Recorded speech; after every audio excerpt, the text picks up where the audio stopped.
Sí, eso sí. Son 5 minutos.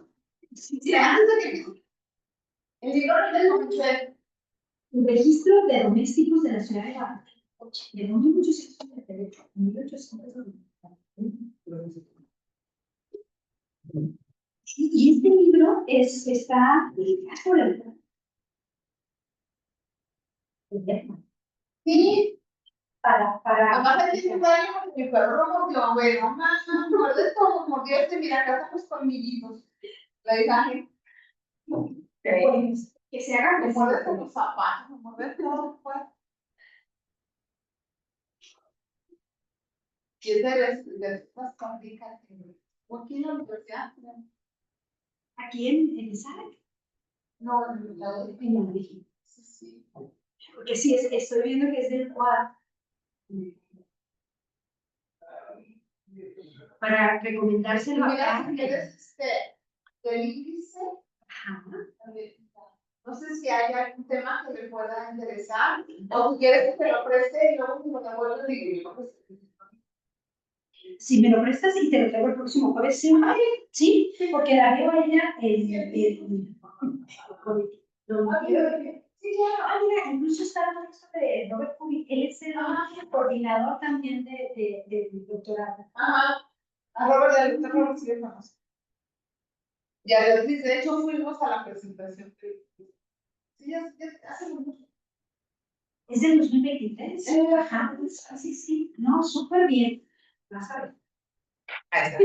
Muchas gracias. No, de nada. Muchas gracias.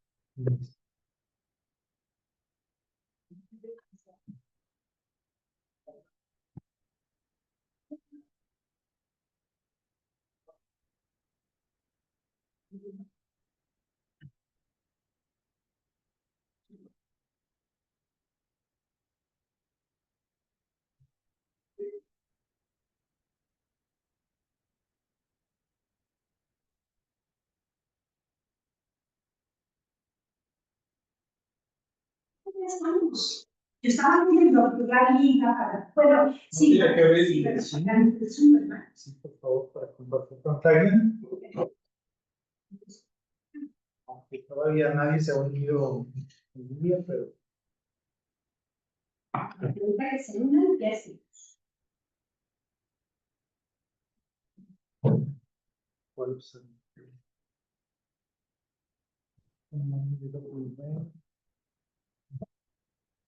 Y la liga actualmente En el WhatsApp. es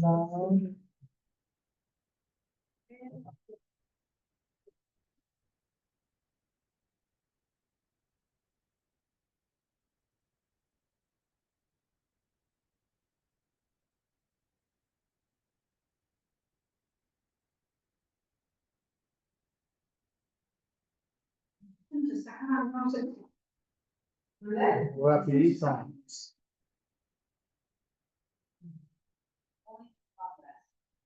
Sí, 2, 3. ¿Nos escuchan? Sí, por favor. Recuérdame. Entramos al audio. Tenemos el icono de audio donde están los cablecitos. Le damos hacia abajo. Y los de Zoom le damos Para que no. y listo, para que no se retroalimente. Ahora cambió el micrófono. Y Ahora está muy coqueto esto. ¿Verdad? Sí. Muy bien. Déjenme nada más conectar la presentación.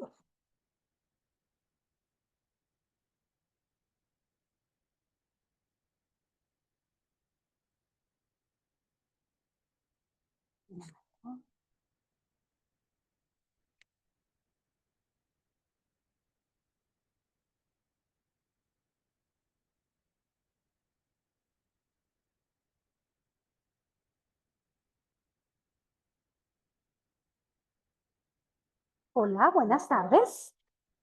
Majo, nos hiciste falta la semana pasada.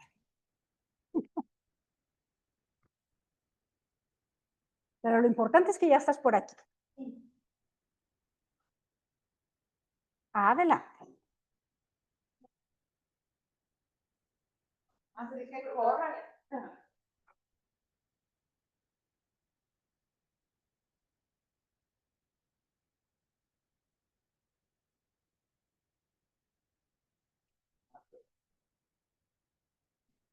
Van a ver que en nuestra carpeta del curso agregué la sesión de hoy, que es la sesión 5, por si la quieren ir viendo en pantalla. También van a ver que está la estructura y la rúbrica de evaluación, que fue la que les envié por el grupo de WhatsApp. También agregué la carpeta 4, que es de investigación cualitativa. Hoy vamos a ver las características generales de la investigación cualitativa, pero la intención es que distribuyamos,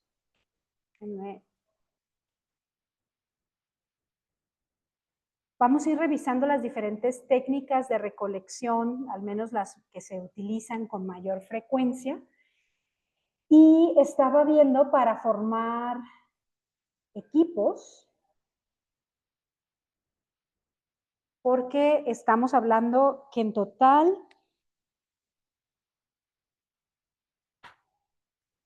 somos 8, son 8 alumnos y son 4 presentaciones. Entonces les tocaría de 2 personas, ¿verdad? Entonces tenemos para el próximo jueves, trabajaríamos observación participante.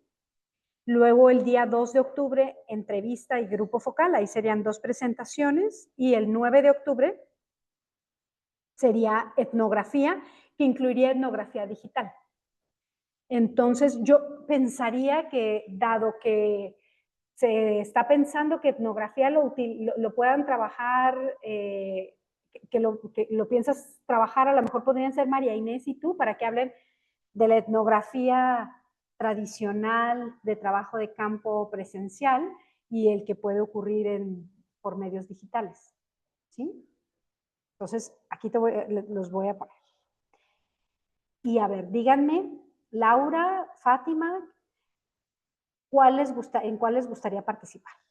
¿Puedes repetir, perdón?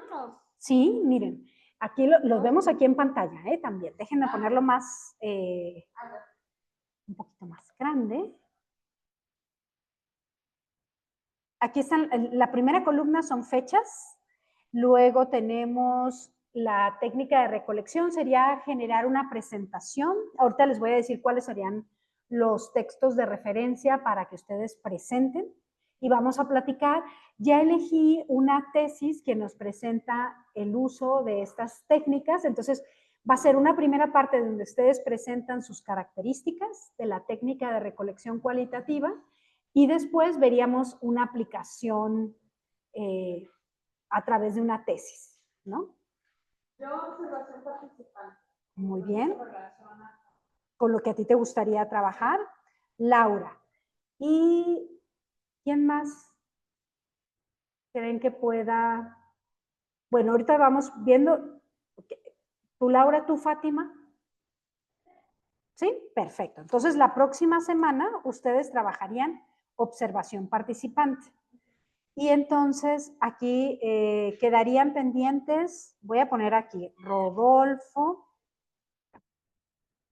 María Inés, perdón, Majo, Stephanie, ajá, y Cristina. Perfecto. Y ya nada más les preguntamos a ellos cómo quieren distribuirse. Vamos a hacer una presentación.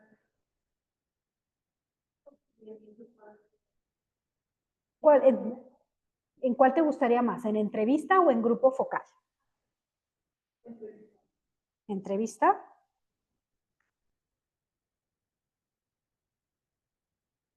Aquí ya te ponemos. Y acá voy a poner grupo focal y ahorita que lleguen los demás, ¿verdad? Podemos elegir. Muy bien. Ahora, porque 4 sesiones, es decir, estas 3 sesiones que estamos viendo, y hoy vamos a dedicarlas a la investigación cualitativa, ¿sí? Y tenemos dentro de nuestra carpeta, les puse la carpeta 4. Investigación cualitativa. Y entonces, en el caso de la siguiente clase, que serían Laura y Fátima, yo les diría que en el texto clásico de Taylor y Bogdan, si le damos doble clic, van a encontrar en el índice, creo que me fui de más, en el índice, la primera parte, van a ver que dice la observación participante. Dice preparación del trabajo de campo y luego ya la entrada a campo, te va marcando los diferentes pasos, que sería de la página 31 a la 94. Así es, que es la observación participante. Así, vamos a la carpeta, me regreso, miren, me regreso. Estoy aquí, me regreso acá también. Esta es la carpeta, ¿sí? Y si se fijan, aparecen carpeta 1, 2, 3 y en la 4 dice investigación cualitativa. Si le damos doble clic, el texto que se llama Introducción a métodos cualitativos de investigación de Taylor y Bogdan, aquí van a encontrar en el índice. Claro, ya están por aquí. No, pero seguramente después van a querer seguir Perfecto. Perfecto, déjame. Tienes toda la razón. Aquí me voy, yo creo que comparto pantalla. Entonces me voy a ir a... De nada. Yo estaba volviendo acá y acá parando. No te preocupes. Déjame entonces... A ver, voy a abrir desde nuestra carpeta. Va de nuevo. Me voy a la carpeta de Stark.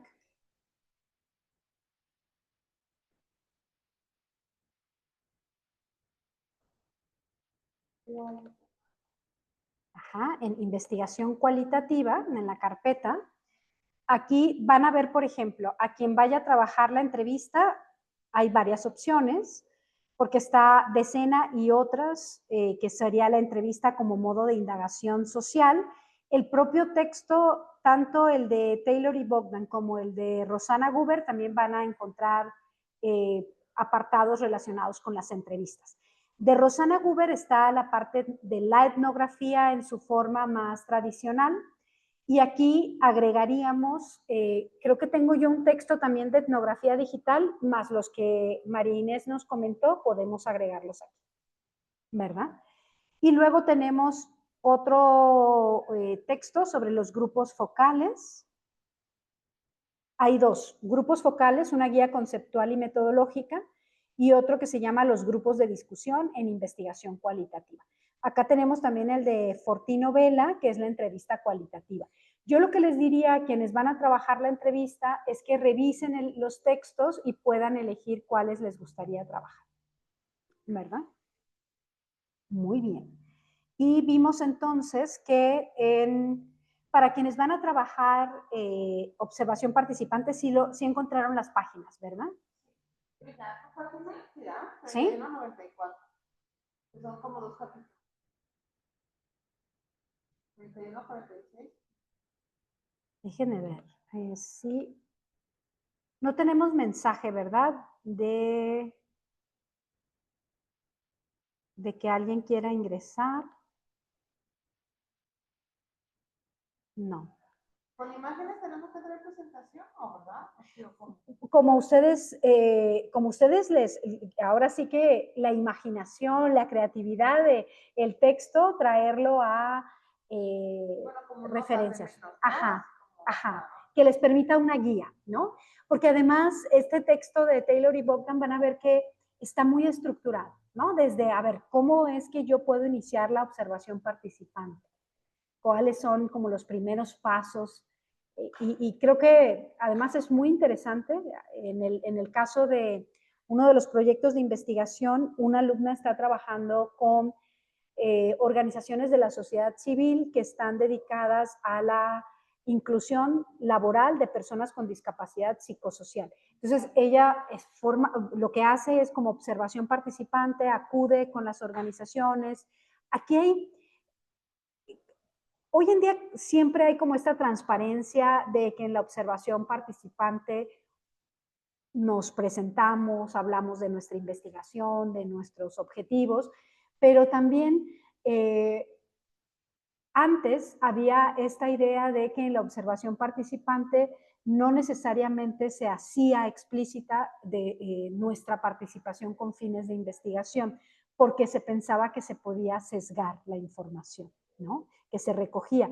Sin embargo, por tema ético siempre es importante el poder decir de qué se trata, por cuál es nuestro interés y cómo vamos a tratar la información que de ahí se derive, ¿no? De la investigación. ¿Qué tan extensa debe ser la presentación? Vamos pensando en que tenga una duración de 40 minutos. Entre las dos. Entre las dos. O sea, 20 minutos cada una, pensando en que después lo que vamos a hacer es la revisión de un caso práctico. Y que ustedes también, cuando hagan este análisis, puedan pensar cómo utilizarían esta técnica para su propio proyecto de investigación, ¿no? ¿Cómo se imaginan que podrían utilizarlo? ¿Quiénes serían sus porteros? Van a ver que cuando hablan los autores de esta posibilidad de encontrar porteros que nos abren la puerta de esos espacios de observación. Entonces, en el caso práctico, la tesis de César Arechiga, que también lo puse como una tesis de referencia que tenemos en nuestro Drive, ahí lo estaríamos viendo. Voy a ir seleccionando y miren, vamos a ver cómo él utilizó la observación participante, en qué consistió, etcétera. Porque además, él utilizó un diseño mixto, es decir, utilizó tanto investigación cualitativa como cuantitativa y nos da oportunidad de ver cómo es que puso a dialogar la información que venía proveniente de los diferentes métodos que aplicó. Muy bien. Pues ahora, déjenme abrir nada más la presentación. Sí.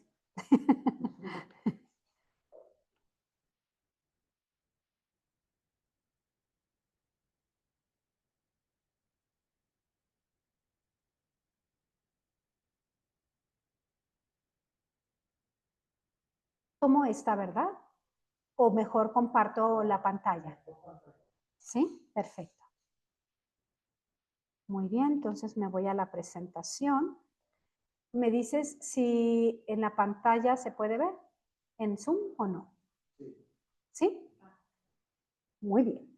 Bueno, como comentábamos, estamos hoy en la sesión 5, recordemos que son 11 sesiones las que tenemos en el semestre, por eso también les envié, y lo vamos a revisar después de que veamos las características de la investigación cualitativa, vamos a revisar lo del protocolo de investigación para que si hay alguna duda la podamos ver, porque la entrega del borrador es el 23 de octubre, entonces estamos a un mes prácticamente. En ese primer borrador no es necesario que ya estén desarrollados todos los puntos, pero sí me interesan sobre todo que la introducción, la justificación, los objetivos ya estén trabajados. Yo diría que a lo mejor lo que puede quedar pendiente es la parte metodológica, porque esas vamos a seguir viendo. Son 4 sesiones que vamos a dedicar al enfoque quali, y luego vamos a entrar al enfoque cuantitativo y finalmente los diseños mixtos. Entonces, hoy vamos a ver, fíjense que estaba revisando en la guía y en nuestra guía primero empezábamos con investigación cuantitativa, pero no sé por qué yo recordaba que era investigación cualitativa y me puse a renovar lecturas desde acá. Entonces, bueno, vamos a invertir y creo que al final la intención es que ustedes puedan tener un menú, una caja de herramientas metodológicas, pero siempre desde una posición no solamente como método, sino también una posición epistemológica de cómo construir conocimiento a partir de lo que ustedes quieren observar, ¿no? Entonces, vamos a ver hoy un poco de la historia de la investigación cualitativa, porque yo creo que siempre debemos de ver cómo nacen estas metodologías, pensar en cuál ha sido su evolución en el tiempo, cuáles son las características del muestreo cualitativo, es decir, cómo es que seleccionamos a las personas o a las instituciones o a las comunidades con las que queremos trabajar, los tipos de muestreo cualitativo, cuáles son las técnicas de recolección de investigación cualitativa y cuáles son las de análisis de información, porque también es importante que ustedes distingan que tenemos técnicas para recoger datos y otras que son técnicas para analizar los datos. Entonces tenemos, en el caso de la historia de la investigación cualitativa en cuanto a sus orígenes y antecedentes, podemos decir que la investigación cualitativa ha estado presente desde la antigüedad. ¿Cómo? Pues a través de los relatos que hacían los viajeros, ¿no? Es decir, cómo es que ellos observaban otras poblaciones, cómo vivían. Recordemos que también en esta búsqueda de conquista de territorios había también esta ambición de conocer, ¿no? El cómo pensaban, cómo vivían las otras personas a quienes consideraban, y en ese sentido es el buscar la alteridad, ¿no? Es decir, al otro, cómo es que el otro o las otras viven. Entonces, ahí podríamos hablar de la antigüedad, de la época medieval, pero incluyendo también en la antigüedad de nuestro continente, ¿no? En donde siempre los viajeros tenían este papel de traer información. También ya pensando en términos de lo que son las ciencias sociales modernas, pues hablaríamos del siglo XIX, que es cuando las diferentes disciplinas, sociología, antropología, ahí vamos a encontrar sus primeras, pues sus primeros esfuerzos también por tener un método propio, un objeto propio. Recordemos que ahí es cuando también las ciencias se separan, ¿no? Y se empiezan a buscar sus caminos, ¿no? Y en ese sentido es a finales del siglo XIX cuando buscan su fundamento científico. Al principio, en el caso de la investigación cualitativa, hay una crítica fuerte respecto a esta idea de evolucionismo, es decir, de pensar que había que estudiar a comunidades que se consideraban que no eran civilizadas y por lo tanto se hablaba como si hubiera un avance gradual de la sociedad, cuando hoy en día reconocemos que no podemos hablar de una evolución en esos términos, mirando al otro con,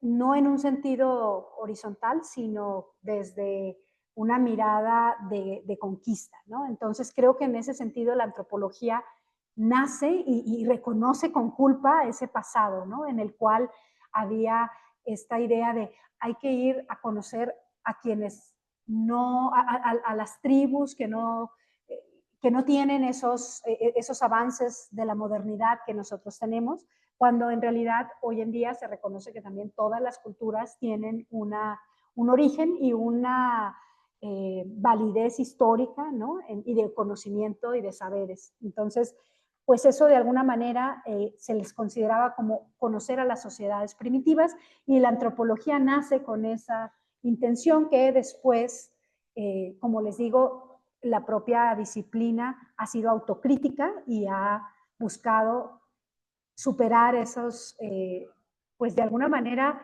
esas dicotomías de sociedad, ¿no? Y después tenemos Le Play también en el siglo XIX. Pensemos en la revolución industrial, en donde la pobreza estaba generalizada y además se había agudizado con los cambios que se transformaban del campo a la ciudad. Entonces había un interés, sobre todo en los casos, por ejemplo, de Inglaterra, que es donde Le Play que era un ingeniero y sin embargo se le reconoce como precursor de la sociología y de la historia. ¿Por qué? Porque él lo que hace es precisamente aplicar cuestionarios, o sea, aplicó encuestas, pero también hizo observación participante y también hizo entrevistas e hizo monografías de las familias para poder él observar, por ejemplo, cuántas horas trabajaban dentro de la familia, incluyendo los hijos, en las fábricas, y ahí es donde el acceso a la salud, el acceso a la educación. Entonces, son los primeros estudios sobre la pobreza de una manera sistemática, de una manera científica.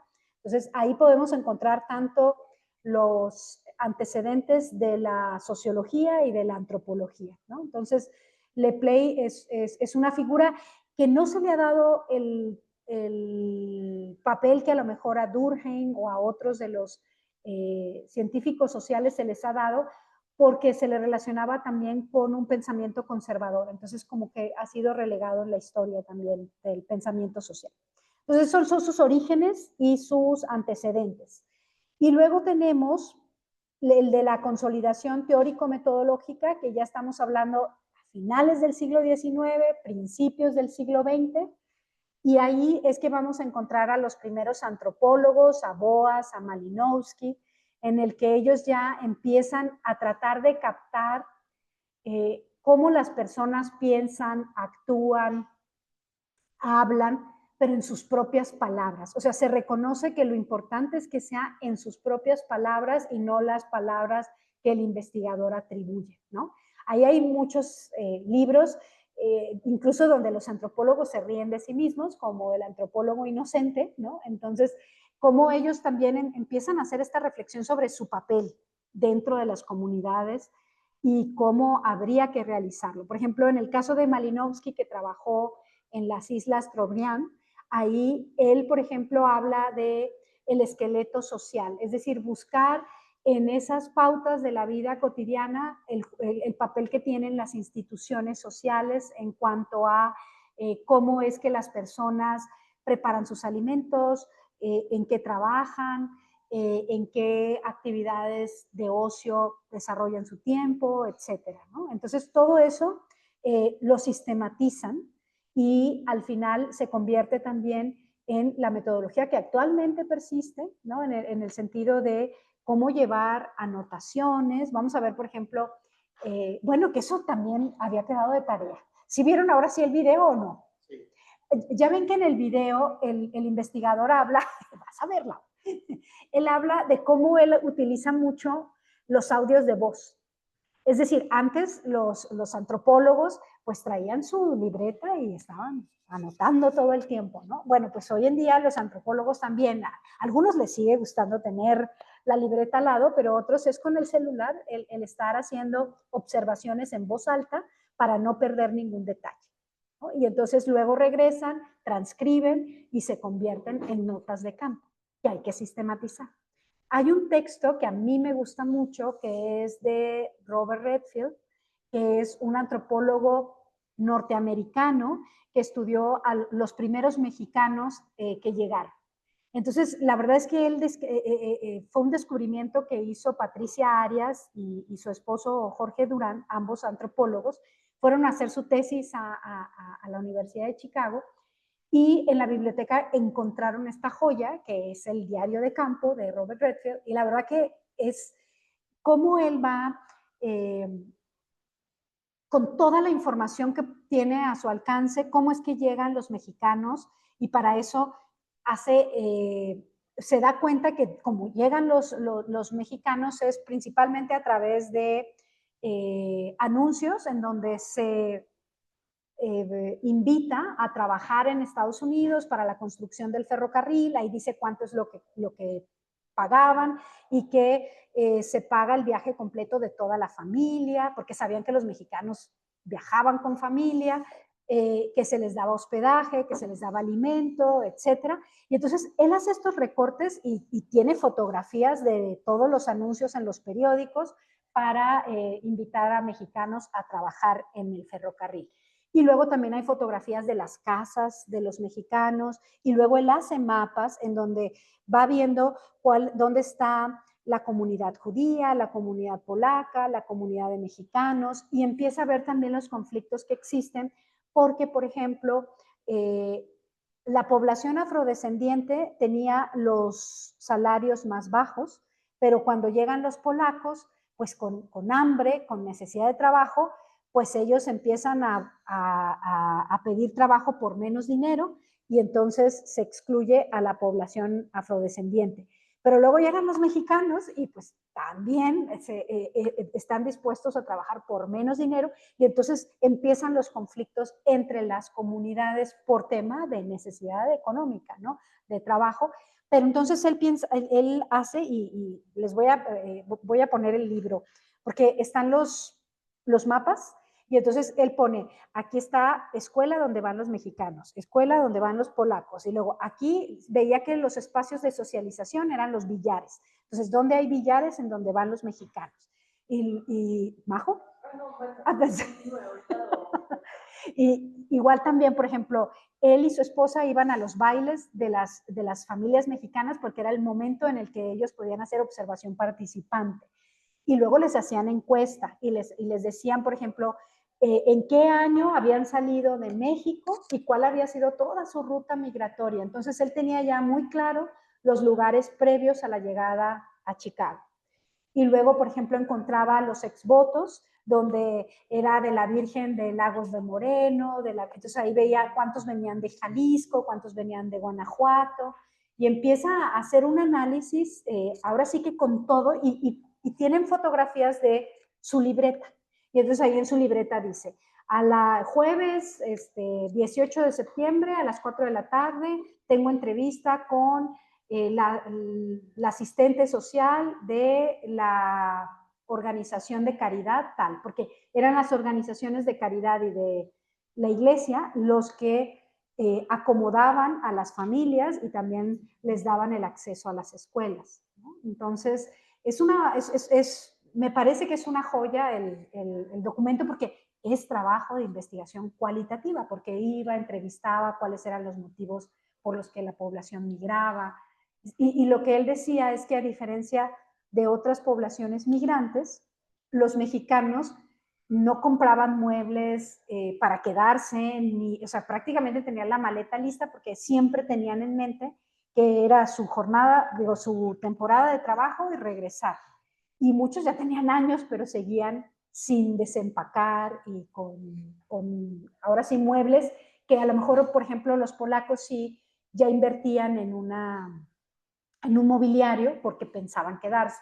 Y en el caso de México, como era también las redes entre familias que recibían a otros. Entonces es muy interesante porque es ahora sí que desde la propia persona, ¿no? En sus palabras, cuáles son los motivos de esa migración, que luego tiene esta densidad analítica, es decir, no solamente es tomar las palabras, sino encontrar patrones. Así como en la investigación cuantitativa buscamos patrones porcentuales o estadísticos, ¿no? De alguna manera.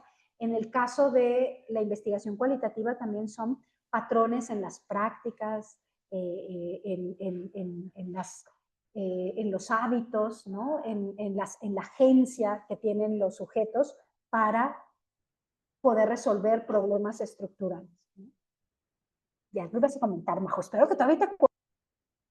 Ese autor que hizo todo eso, al final llegó a alguna conclusión Sobre los mexicanos. sobre los mexicanos. Pues él habla de cuáles eran las características de los migrantes, es decir, cómo, en qué tipo de trabajo se tenía, en cómo hablaba de estas tensiones y hablaba de por qué se daban estas tensiones, de cómo, por qué la Universidad de Chicago estaba tan interesado en poder ver a las comunidades migrantes, porque también estaban siendo parte de la ciudad, es decir, cómo la ciudad empezaba a tener estos espacios y cómo había estas apropiaciones por ejemplo, incluso de los restaurantes, o sea, cómo empieza la ciudad a tener manifestaciones de las culturas que van llegando. Entonces, no recuerdo porque en este caso es más bien El texto es de Patricia Arias y de Jorge Durán, donde hacen esta introducción de por qué es importante un diario de campo, y lo que hacen es más bien presentar todos sus instrumentos, los mapas que él mismo dibujaba, las notas que él hacía, las fotografías que él guardaba, los anuncios, o sea, todo esto que formaba parte de los datos. Habría que ver, esto, seguramente él tiene artículos de investigación como resultado de esos ejercicios. Me parece como muy cañón, o sea, como muy interesante. Ajá. Pero a la vez peligroso. Ajá. Que una persona esté literal stalkeando a otro grupo que es externo al tuyo, ¿no? Porque hasta se puede dar como con temas de seguridad o racial, o racismo, o sea, no sé, por eso me generaba como duda, como, al final te ponen una conclusión, o solo fue como un stalker que esto. No, recuerden que siempre, por eso es que, y qué bueno que lo mencionas, Majo, porque precisamente en esta consolidación teórico-metodológica lo que se busca es que eso que uno anota tenga una salida teórica, ¿no? Es decir, al final es cómo producimos teoría a partir de esa información. Así es, así es, así es. Por ejemplo, hoy fui a ITESO, está ahorita un coloquio sobre las emociones en las ciencias sociales. Y la mesa en la que fui se presentó sobre los feminicidios. Y es un estudio que se hizo hace 2 años con personas agresoras y también con las familias, y fueron entrevistas. Fueron entrevistas, en el caso de las personas feminicidas, pues fue las entrevistas directamente en la cárcel, es decir, eran casos en los que había sentencia, en que se había logrado la captura de la persona agresora, y entonces, por ejemplo, las palabras llevan a categorías teóricas, ¿no? Y entonces, por ejemplo, quien presentó fue la doctora Maru Suárez, ella es antropóloga social, y ella, por ejemplo, el título del libro se llama Cuando pasó lo que pasó. Y entonces ella decía, fueron 21 entrevistas, y de esas 21 entrevistas son más de 200 referencias al evento del feminicidio como cuando pasó lo que pasó. ¿Qué nos está diciendo eso? Que no hay manera de nombrarlo, que las familias no pueden nombrar ese hecho, y entonces ella habla de un silenciamiento.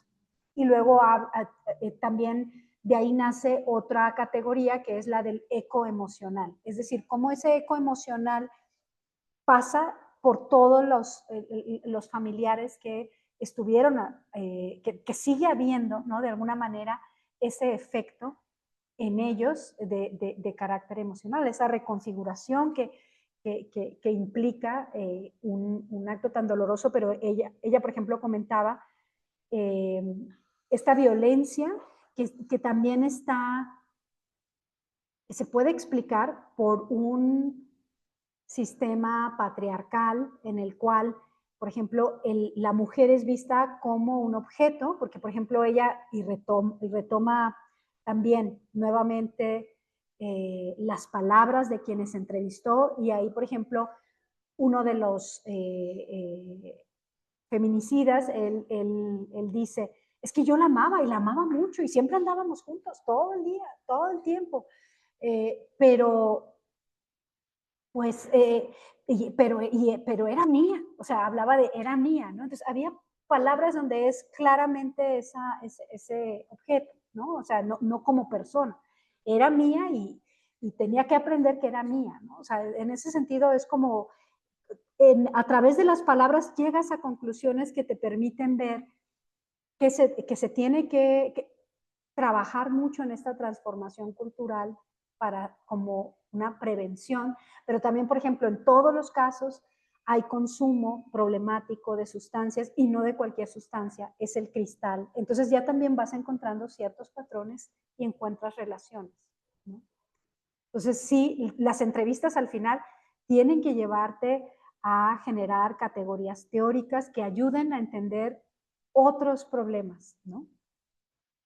Entonces, sí, igual en el caso de Robert Redfield, en este caso, creo que él cambió, duró un tiempo porque era yerno de Parker, que fue también un investigador reconocido en el campo de los estudios urbanos en Chicago, pero cambió en algún momento y no continuó con los estudios de la comunidad mexicana, pero sin embargo este libro te permite entender mucho de cuándo llegaron, de dónde llegaron, incluso toma ahí datos sobre con quiénes viajaba, todos los aspectos que te van hablando de una historia, ¿no? De una comunidad que hoy en día es una de las más grandes en Estados Unidos y en particular en Chicago, ¿no?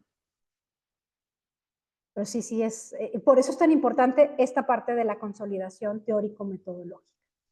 Que aquí incluso también está los métodos de recolección, en donde habla también de los imponderables de la vida cotidiana, es decir, aquello que podemos observar que es constante, y también el etnógrafo que vive entre la gente. Es decir, la etnografía generalmente son procesos largos, no, a diferencia del método cuantitativo que recogemos el dato y nos vamos, como quien dice, en la investigación cualitativa la relación entre el investigador y la realidad con la que se quiere trabajar a partir de quienes están teniendo la experiencia y le dan un significado, requiere tiempo.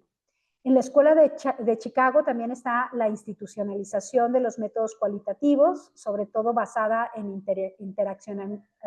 interaccionismo simbólico. Es decir, que aquí se reconocen las relaciones sociales, es decir, cómo esas relaciones sociales también construyen el sentido de una comunidad, ¿no? Es a partir de esa relación que nosotros establecemos una identidad barrial, que le damos un significado a la ciudad o al espacio público, ¿no? Entonces, por eso es tan importante el acercamiento con los sujetos de estudio.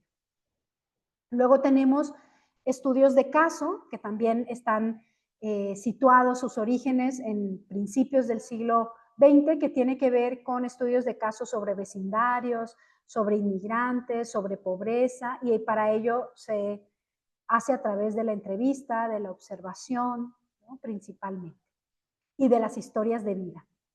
Luego tenemos una etapa en la que, si bien iba consolidándose, regresa el predominio de la investigación cuantitativa, de manera, a partir de los 30, la escuela cuantitativista de alguna manera eclipsa y detiene estos avances en la investigación cualitativa. Sin embargo, cuando llega la teoría fundamentada, que vuelve a darle un rigor metodológico de producción teórica, es que en los 60 vuelve a tomar fuerza, ¿no? La investigación cualitativa, y aquí vemos también cómo al final cualquier investigación se robustece cuando encuentra una teoría que es consensada, ¿no? Es decir, que hay un acuerdo en la comunidad de que esa metodología tiene una base, tiene un fundamento y que puede producir un conocimiento con fuentes de validez. La validez es diferente en la investigación quali que en la investigación quanti. En la investigación quanti va a estar siempre a prueba vamos, pruebas estadísticas, y en cambio en la investigación cualitativa tiene que ver con el contraste, con la comparación, con la triangulación. Cuando nosotros queremos diversidad de perspectivas, podemos indagar, y a lo mejor la opinión que podemos tener sobre el patrimonio, Laura va a tener una, Octavio otra, Majo otra, Fátima otra. Entonces es ponerlas en diálogo y encontrar cuáles son, por ejemplo, estos ángulos, en qué estos ángulos convergen, pero también en dónde son disímiles, ¿no? Entonces todo esto es parte de las maneras de validación de la investigación cualitativa. Y sobre todo también cuando lo comparas con otros estudios empíricos. Luego tenemos los enfoques y tradiciones actuales. Aquí lo que ya mencionábamos, no busca una generalización estadística, sino sobre todo teórica y analítica. Tenemos también que busca la interpretación, es decir, cómo interpretamos ese hecho migratorio, incluso cuando nosotros vemos el diario de Robert Redfield y cuando fueron los mexicanos, aquí estábamos hablando de que estábamos en plena revolución. La Revolución Mexicana, que pues era un escenario de riesgo, de violencia, mientras que había esta posibilidad de trabajo, ¿no? Y de buscar mejores condiciones en ese momento. Y bueno, tenemos también el que aquí el énfasis está en la profundidad y no en la extensión. Se busca sobre todo los matices de las experiencias vitales, es decir, en esas historias de vida, el poder encontrar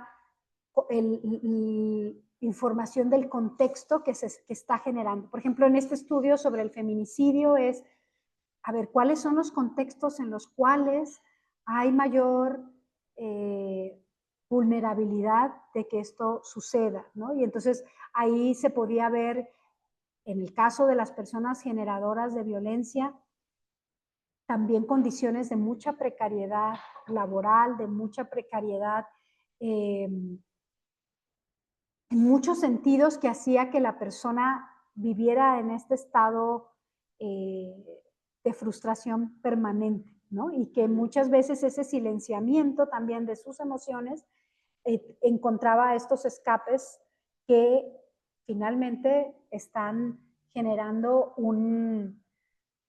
pues ahora sí una violencia extrema, como es el feminicidio. Y también se presentaron otros estudios sobre el secuestro en Tamaulipas, otros sobre las desapariciones. O sea, había al final este estudio de las emociones y son estudios que tienen sobre todo detrás este enfoque cualitativo para entender desde ahí, porque por ejemplo ellos decían, las cifras son importantes. Por ejemplo, cuando hablamos de personas desaparecidas, pues nos puede decir en qué lugares están sucediendo, con qué características de la población. Son datos importantes, pero que no nos permiten comprender el fenómeno del todo. Necesitamos de lo cualitativo para poder tratar de explicar qué está sucediendo, ¿no? Entonces ahí, por ejemplo, hablaban, en el caso del secuestro, hacían una historia de las emociones antes, durante y después del secuestro, y lo que encontraba la investigadora es que había personas que habían vivido el secuestro hace 15 años, pero el cuerpo seguía secuestrado. Es decir, aunque hubieran encontrado la libertad, siempre había ese estado de incertidumbre sobre su propio cuerpo y esa sensación de que podía volver a suceder, ¿no? Y hablaba de la participación de las comunidades, ¿no? Entonces, podía ser un vecino, podría ser el tener esta sensación de no estar a salvo, ¿no? Y la memoria del cuerpo que no se borra también. Entonces, en ese sentido creo que es parte de cómo logra que la política pública también reconozca estos problemas.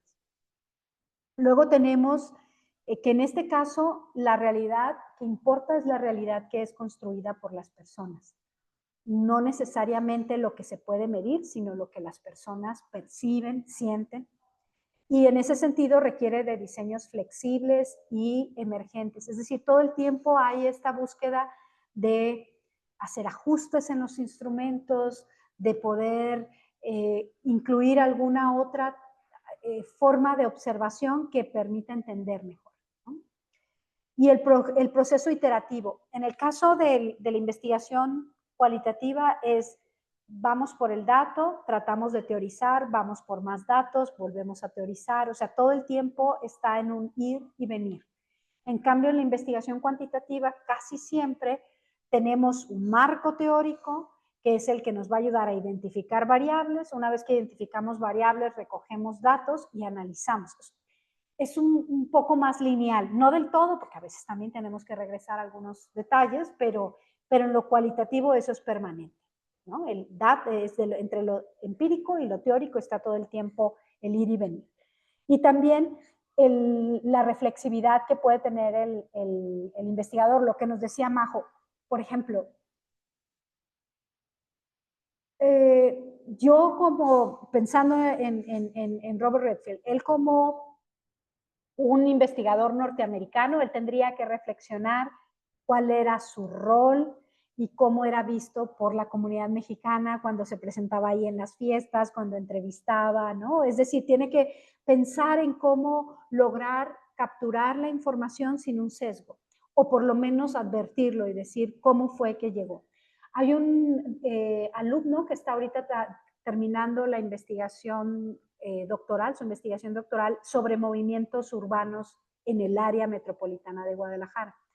Y él está haciendo observación participante, es decir, participa con los colectivos, va a las reuniones, va a las manifestaciones, participa de las discusiones, y entonces él hace este mapa, ¿no?, de movimientos en diferentes espacios, tanto presencialmente, pero también en línea, ¿no? Y entonces está con, creo que uno es cuerpo parlantes, otro es de memoria y resistencia, y en esa observación participantes, él toma fotografías, él toma notas, toma audios, para luego llevarlo al estudio, y él, una de las preguntas que se hace es sobre la ciudad disidente, es decir, cómo estos movimientos presentan las demandas de la ciudad, ¿no? Y entonces, cómo se crean redes. Para eso él utiliza la teoría de actor-red, y entonces ve el espacio como actante, es decir, que también forma parte, así como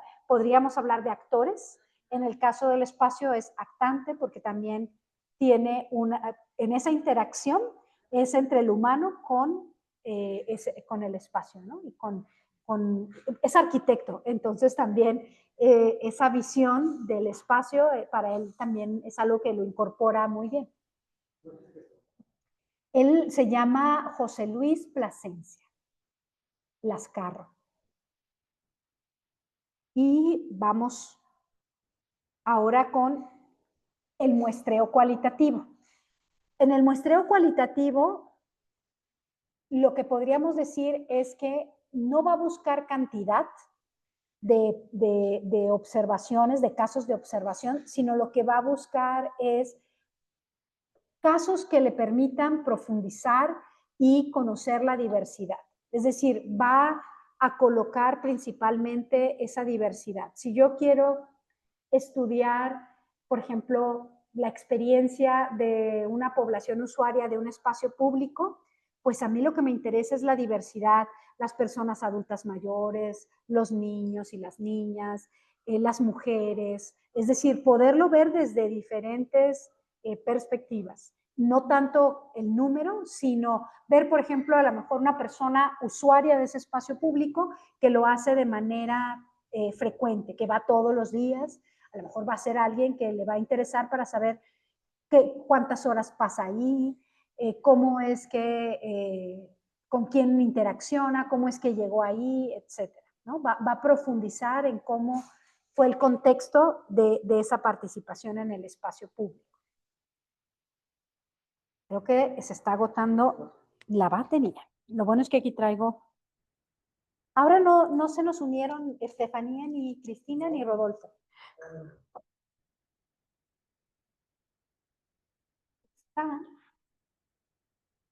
Lo bueno es que aquí están Fátima y Laura que van a participar la próxima semana. Bueno, a ver, creo que ahora sí. Porque que estabas, Ajá. etapa en la que la relevancia de lo cuantitativo. Ajá. Vivimos en un mundo que muchas cosas, no sé qué prevalece. Estaba pensando en las redes sociales, cómo este esfuerzo de Facebook en específico, por cuantificar lo cualitativo. Así, cuántos likes, cuántos... Estas reacciones de si es, me gusta, me encanta, me enoja. Me importa, ajá. Y no sé con qué propósito para ellos, pero es interesante también en las redes sociales. Miren. Hay una medición de cuál es esa expresión o percepción de las cosas de las personas. Sí, porque ahí es, y ahí, por eso los diseños mixtos me parece siempre una buena alternativa cuando es posible utilizarlos, porque por ejemplo tú podrías decir, a ver, si pensaras en que vas a estudiar un grupo de Facebook, ¿no? Para que tengas un poco de control en tal grupo, el grupo de vecinos de Facebook de tal colonia, ¿no? Y entonces tú ves cuántos miembros hay con relación al número de habitantes en la colonia, puedes ver cuáles son los asuntos y puedes ver las métricas de esos asuntos, si esos asuntos que provocan, si likes, me gusta o me importa o me enoja, ¿no? Y entonces tú ya puedes tener también ahí un termómetro de alguna forma, pero luego llevarlo al análisis textual, que sería la investigación cualitativa, ¿no? Y decir, bueno, los que dijeron me importa también hicieron un comentario en este sentido, o ya vas a ver la producción de sentido en relación a ese asunto al que le dieron alguna reacción. Entonces sí, es muy interesante. O sea, y cuando llegó lo cuantitativo era precisamente porque lo cuantitativo hubo un desarrollo también a principios del siglo pasado en la teoría de la probabilidad, es decir, la parte matemática encontró también un sustento más robusto y eso hizo que incluso si pensamos en las encuestas, Gallup, por ejemplo, fue en los años 30, que ya empezó incluso a medir elecciones, a medir opinión, ¿no? Entonces, había como este boom de la investigación cuantitativa, incluso cuando terminó la Segunda Guerra Mundial, había un interés y hubo una inversión importante porque Estados Unidos también tenía temor que se pudiera tener uno, el tema del comunismo que vino después y que había este temor, pero también en el tema relacionado con actitudes autoritarias como las que se dieron en Alemania. Entonces querían estar midiendo y tener información para prevenir una situación así. Y fue cuando hubo una gran inversión en materia de estudios cuantitativos. E incluso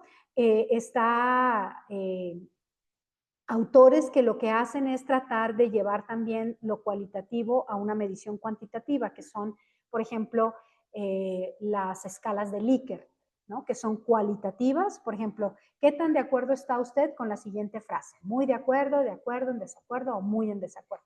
Bueno, ahí es también traer algo de lo cualitativo, es decir, de estas actitudes frente a un tema, un poco como las redes, ¿no? Y nacen con esa intención de poder ver del total de la población en Estados Unidos cuántos están de acuerdo con tanto, ¿no? Es parte. Luego tenemos las características del muestreo cualitativo, que ya lo vimos que su orientación es hacia la diversidad y la profundidad. Es decir, ¿qué muestra es la que me puede dar esa diversidad de características, de contextos? Por ejemplo,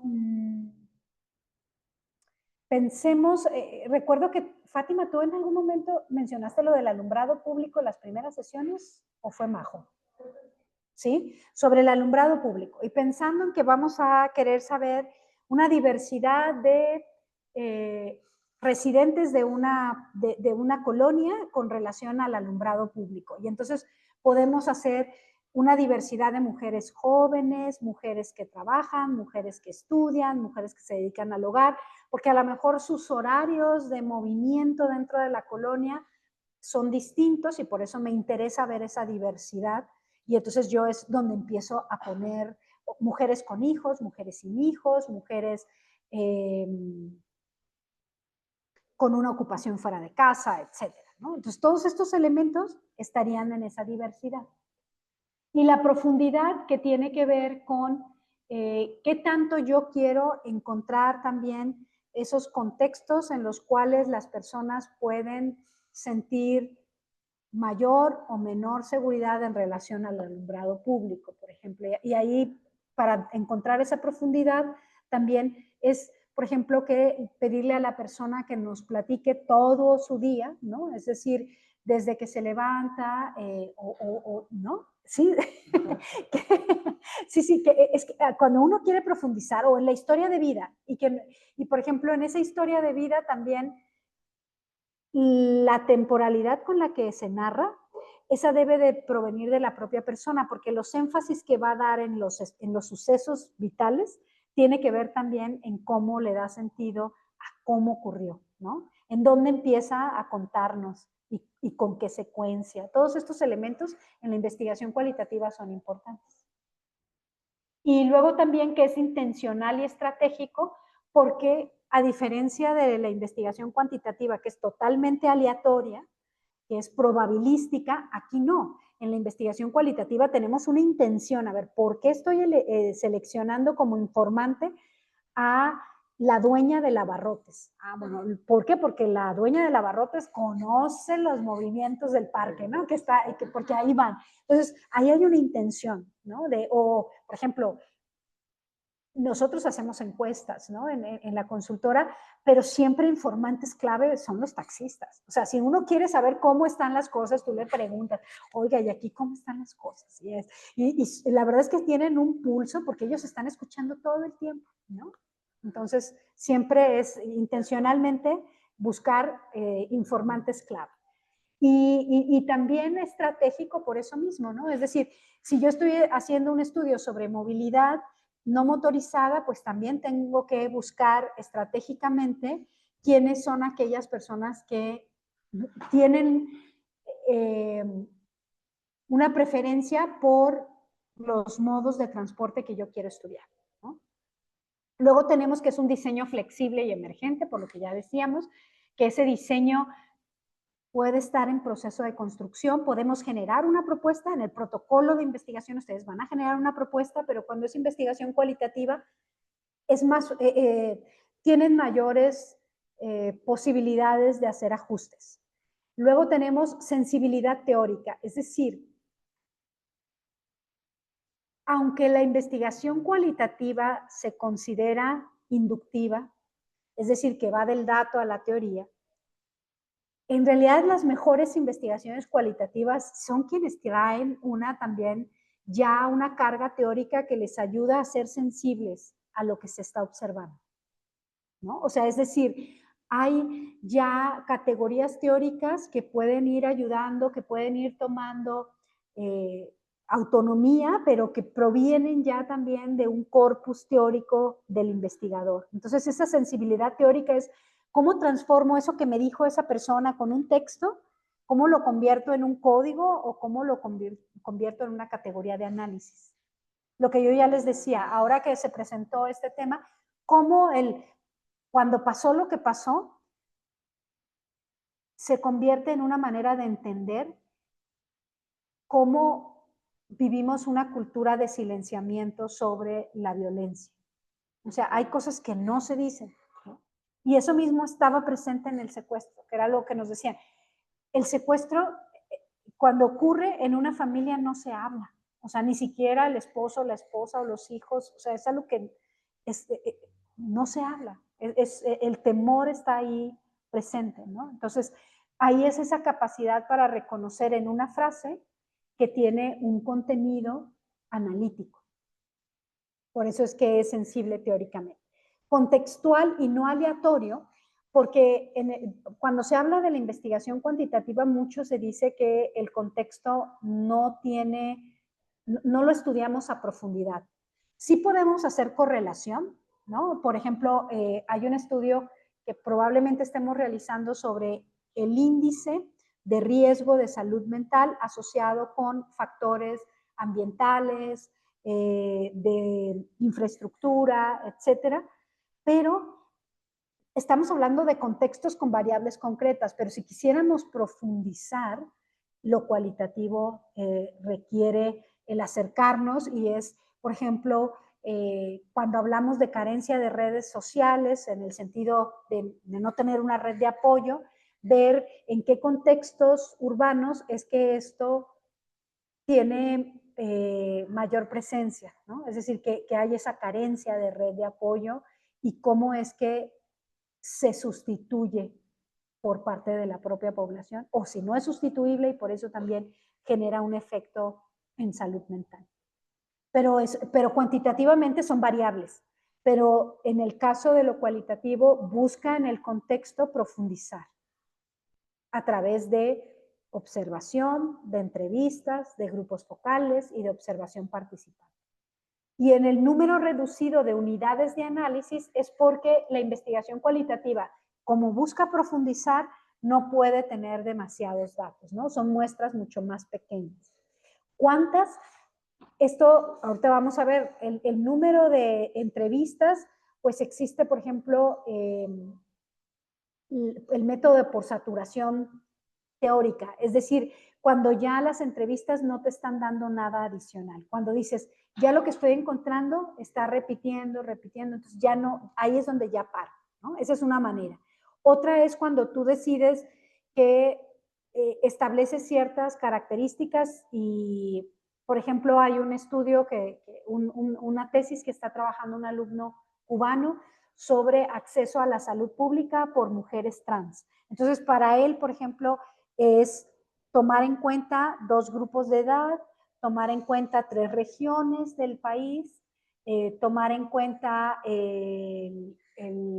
eran las regiones, la edad y también la raza, en este caso, porque también ahí él encontraba que era un tema relevante porque sí había mayor violencia para ciertos orígenes étnicos dentro de la población trans, ¿no? Entonces, todos estos elementos es, ¿qué variables yo voy a tomar en cuenta? Aquellas que desde mi experiencia como investigador o desde la teoría ya me dice que son aspectos relevantes a la hora de seleccionar mi muestra, aunque sea cualitativa, ¿no?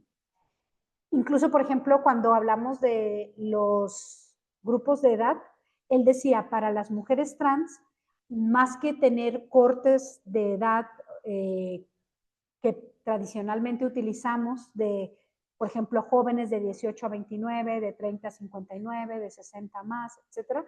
En el caso de las personas trans, el tema de la transición, de hacer esta conversión, tiene otras edades, entonces el ciclo vital se tiene que tomar en cuenta de manera distinta también, ¿no? A la hora de estudiar. O sea, pero ahí es mucho de conocer tu universo de estudio, ¿no? Que ahí es en la medida que ustedes vayan acercándose, muchas veces hay que estarse acercando a campo para ir tomando esas decisiones. Y las consideraciones éticas, que ya las habíamos visto en sesiones pasadas, que tiene que ver cuando estamos trabajando con poblaciones vulnerables también, cómo hacer para evitar tener una afectación negativa al acercarnos, ¿no? Evitar que nosotros podamos hacer algún tipo de revictimización. Luego tenemos los tipos de muestreo. Aquí van a ver que estamos hablando de, tenemos muchas opciones, ¿no? Que es el muestreo intencional o basado en criterios, lo que ya les decía yo, estos criterios pueden ser territoriales, geográficos, sociodemográficos, es decir, donde ustedes puedan tener estos criterios a la hora de pensar cuáles son las características de sus unidades de observación, que pueden ser personas, pueden ser instituciones, ¿no? Y el muestreo teórico, que es el que ya les comentaba que tiene que ver por saturación. Luego tenemos el muestreo por máxima variación, es decir, donde sus casos sean totalmente heterogéneos y que lo que quieran ustedes es contrastar. Y luego tenemos el muestreo homogéneo. Ay, ¿qué es eso?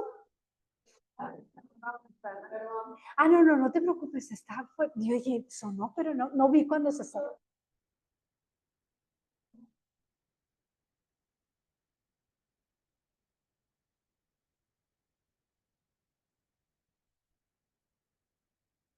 Muchas gracias, Octavio. Luego tenemos el muestreo homogéneo. El muestreo homogéneo es cuando ustedes eligen una población que puede ser un subgrupo y ahí lo que les interesa es que la mayoría de ese subgrupo puedan tener características similares porque quieren tener ese estudio de caso, ¿no?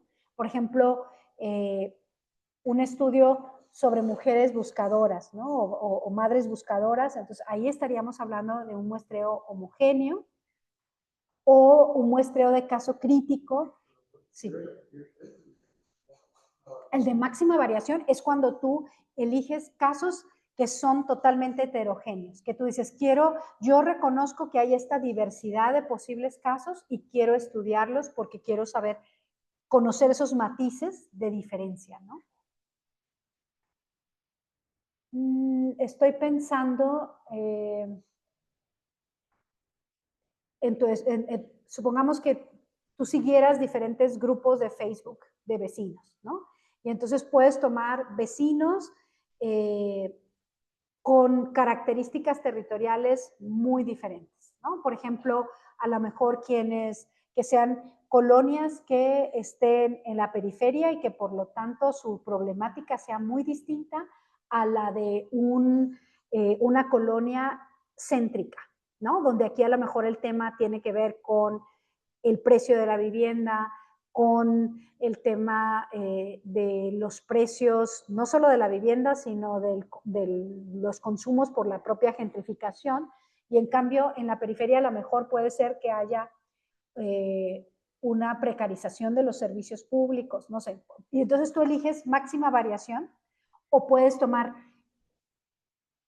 quiero un barrio histórico, ¿no? Y quiero un barrio industrial y quiero, ¿no? Tomas como la mayor variedad, pero para eso primero tienes que estudiar la ciudad y decir, a ver, si quiero poner tipos de barrios o de espacios residenciales, ¿no? Y el muestreo de caso crítico es aquel que me va a ayudar a identificar los aspectos extremos de alguna situación. Por ejemplo, pensando en violencia comunitaria, ¿se acuerdan del caso de, no recuerdo si su nombre era Rubí, pero que tenía a su hijo con una discapacidad y que se incendió? Bueno, no sabemos, o sea, se quedó en esta, o sea, porque no se dio a conocer más. Se hablaba que había sido el vecino, después se dijo que no, que había sido una autoinmolación, otros dijeron que no, pero fue un caso que puso en la agenda pública el tema de la violencia comunitaria, es decir, la violencia comunitaria en razón de género, que fue provocada por los vecinos, ¿no? En este caso por el ruido, en el sentido de la intolerancia de los vecinos a una discapacidad del niño que creo que no soportaba los sonidos muy altos y creo que el vecino había estos problemas. Ese podría ser un caso crítico porque fue un caso que tuvo muchísimos aspectos de posible prevención desde el ayuntamiento, ¿no? Y que coloca una serie de procesos deficientes que podrían ser estudiados. Ese podría ser un caso crítico. ¿Qué otro caso crítico a ustedes se les ocurre de los temas que a ustedes les interesa estudiar?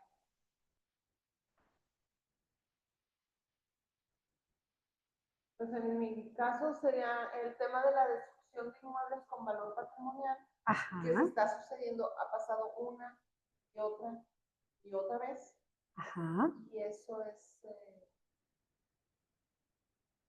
o sea, tengo el caso de la destrucción de inmuebles de valor. Ajá. Y se repite, se repite.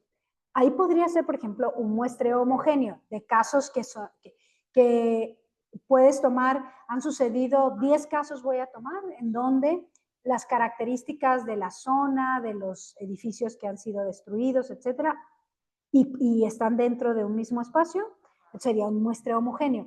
Un caso crítico, por ejemplo, sería una destrucción de patrimonio que haya tenido una resistencia ciudadana importante y que eso haya generado una sanción, no sé, algo que haya sido distinto, que se haya puesto en un punto, ¿no? Ninguno. Ah, pero sí. Sí, esa es la palabra, paradigmático. ¿Sí? Algo que te permita colocar muchas de las características que tú quieres estudiar en un caso extremo, ¿no?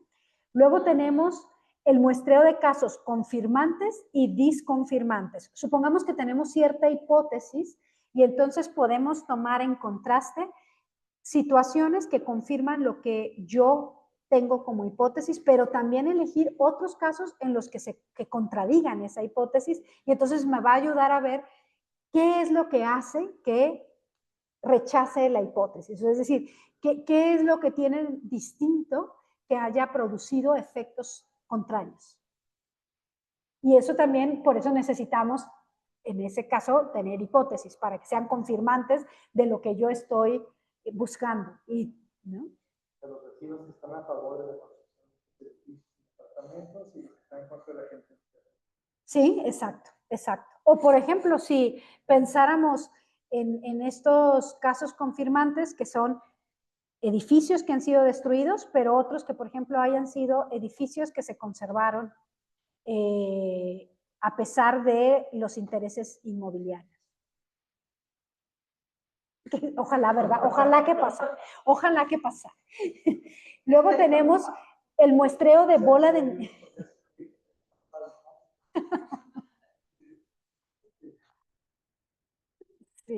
Sí, sí, que ahí es, por eso es que también cada uno de estos tipos de muestreo tienen que ver con los intereses que ustedes tienen y con el análisis que hagan de sus casos, de los posibles candidatos. Luego tenemos el muestreo bola de nieve o en cadena. Este es muy común cuando, por ejemplo, no tenemos... vamos, hay dificultades para encontrar a nuestra población, entonces lo que hacemos es que si conocemos a alguien que está pasando por un problema o alguna situación que yo quiero estudiar, le puedo pedir que me referencie con otra persona que esté pasando por lo mismo.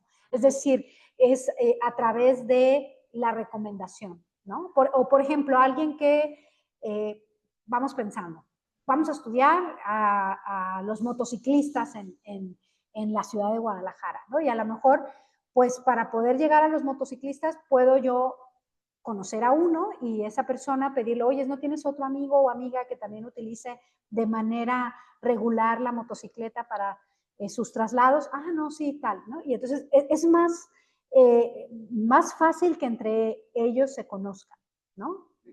Entonces, esa es bola de nieve o en cadena. Luego tenemos el muestreo de caso extremo o desviado, que ahí es cuando es un caso que sale, que es atípico de lo que generalmente estoy yo observando, pero que me ayuda a entender cómo es que ese caso puede explicar lo que es opuesto, ¿no? Luego tenemos el muestreo de caso típico, que sería aquel cuando voy a estudiar lo que tú comentas, ¿no? Es algo que está tan generalizado y voy a elegir un caso que sea representativo de eso.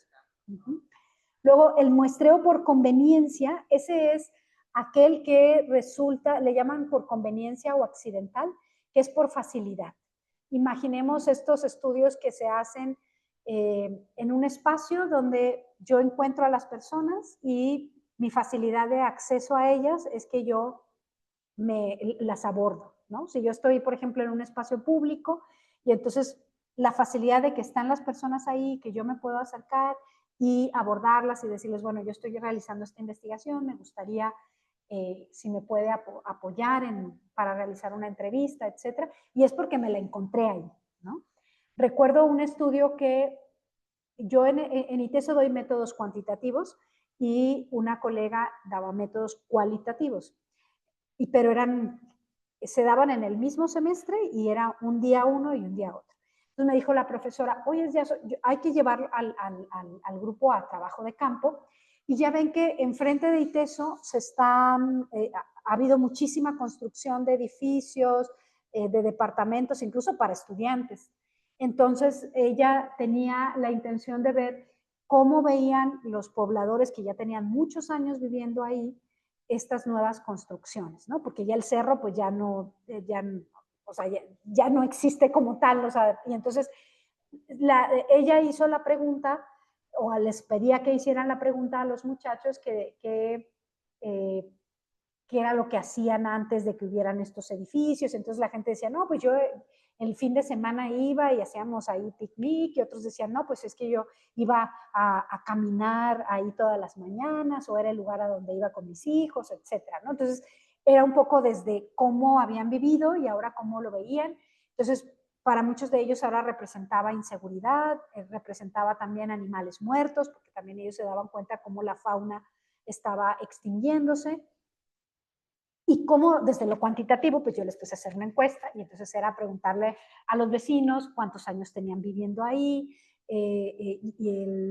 si conocían a personas de los departamentos, si en la junta de colonos participaban o no. Es decir, ya eran temas con un instrumento estandarizado, ¿no? Y al final era que los estudiantes pudieran también reunir esta información quali y cuanti, ¿no? Y en lo quali, pues ellos se acercaban al parque y abordaban a la gente que estaba ahí. Y yo no, porque como era un método probabilístico, pues tenían que hacer un brinco sistemático en la vivienda, etcétera, ¿no? Para poder tener un control aleatorio de los informantes. Y ellos lo que hicieron fue el muestreo por conveniencia.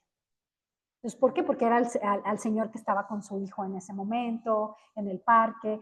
Incluso llegaron también a las tiendas de abarrotes para preguntar, etcétera, ¿no? Fue una buena experiencia. Diseño mixto. Y luego tenemos el muestreo oportunístico, que también es cuando, por ejemplo, a lo mejor puedo pensar que estoy haciendo un estudio y resulta sobre determinado tema. Pensemos en la violencia y sé que está este seminario ahorita en el ITESO, entonces mi muestreo oportunístico es ir al seminario y al final pedirles a las personas que son investigadores que si su correo y decirles si puedo hacer una entrevista, ¿no? Es decir, un muestreo oportunístico es cuando también encuentro el espacio para el acercamiento y busco esa oportunidad de llevarlo a cabo, ¿no? ¿Cuál podría ser otro? Pueden ser esto de los eventos, pero también puede ser si yo conozco a alguien de una institución y es relevante como informante, también puedo pedirle que acercarme a esa institución para poder hacer las entrevistas, ¿no? Sí, Pero un muestreo tiene un mínimo de personas involucradas. No, a diferencia de, por ejemplo, en la investigación cuantitativa, sí hay una fórmula para calcular el tamaño de la muestra y vas a tener que tener un dato mínimo para tener tu nivel de confianza y margen de error. En lo cualitativo no. En lo cualitativo puede ser por saturación teórica, es decir, cuando tú empiezas a hacer estas entrevistas y encuentras que ya no te están dando nueva información, ahí tú lo detienes. Hay otros que, como son, yo he visto, por ejemplo, trabajos en donde son 10, 15 entrevistas, ¿no? En otras pueden ser 20, en otras he llegado a ver tesis de doctorado donde sí casi llegan a 100, ¿no? Pero en realidad pero son por excepción, porque recordemos que aquí una entrevista va a tener una duración de 1 hora, 1 hora y media, o si es de profundidad, o sea, se repite, ¿no? Entonces, es muy difícil que tú puedas tener esa cantidad de entrevistas. Yo lo que diría es que son los casos que te permitan una diversidad. Y el mínimo autorizado, pero no. Fíjate que no existe consenso, pero sí, por ejemplo, dependiendo, se les habla, también hay matrices en donde tú dices, yo quiero tener una muestra, pensando otra vez en el alumbrado público. Es para conocer la experiencia de las mujeres en espacio público y el rol del alumbrado público. Entonces, yo puedo poner, todas van a ser mujeres, pero yo puedo decir que las características es que sean mujeres entre 18 y 29, de 30 a 59 y de 60 y más. Ya tengo ahí 3 casillas. Y luego decir, me interesa aquellas que tienen una ocupación fuera de casa y las que tienen ocupación dentro de casa. ¿Por qué? Porque quienes van a salir, a lo mejor a veces tienen que salir a las 5 de la mañana y no hay luz, etcétera, ¿no? Entonces, como todos estos elementos, y tú dices, bueno, hay quienes dicen que mínimo tendrías que tener 3 casos en cada casilla, por así decirlo, y tú ya vas llenando y ya tienes una. ¿Por qué 3? Porque si fuera uno, no sabes si ese caso es típico, o no tienes con qué contrastar dentro de esa misma característica, ¿no? Y 2 están. Sí, casi siempre, bueno, dentro del, Es ajá, que tienes al menos esta posibilidad dentro de cada, pero es un poco, aquí lo más importante es que tú puedas hacer una selección estratégica de esos casos. ¿En qué sentido? Que tú puedas decir, por ejemplo, si tú vas a ver, ¿a quiénes tú pensarías que serían parte de tus sujetos de estudio en cuanto al patrimonio? Bueno, he pensado en la Ajá. selección estratégica. Hay algunas casas en la Avenida Libertad que se han conservado y Ajá, hasta han hecho actividades de rehabilitación y ajá, conservación. Aquí a 2 cuadras hay una en la esquina. ajá, Bueno, hay algunas casas. Entonces puedo acercarme a esos propietarios o al menos ajá, habitantes para ponderar el valor, el beneficio que ellos han tenido por ajá, seguir conservando esta propiedad en ajá, lugar de venderla. sí. Me enfocaría en ese lado. Ujú, Esa es ujú. una. Es que, bueno, de la última Teresa las preguntas. Ajá, La otra que es más general, que es en la destrucción poblacional del patrimonio, me enfocaría en los vecinos de aquellos lugares donde han construido las torres de departamentos, ajá, ¿no? Los vecinos, porque es el cómo vivían, cómo vivieron la experiencia, cómo la viven ahora con tu casa limpia con 18, ujú, ¿no? ujú. En detrimento de la calidad de vida, o sea, Ahí, por ejemplo, pensemos, si tú eligieras solo a quienes son habitantes que han conservado, sería un muestreo homogéneo.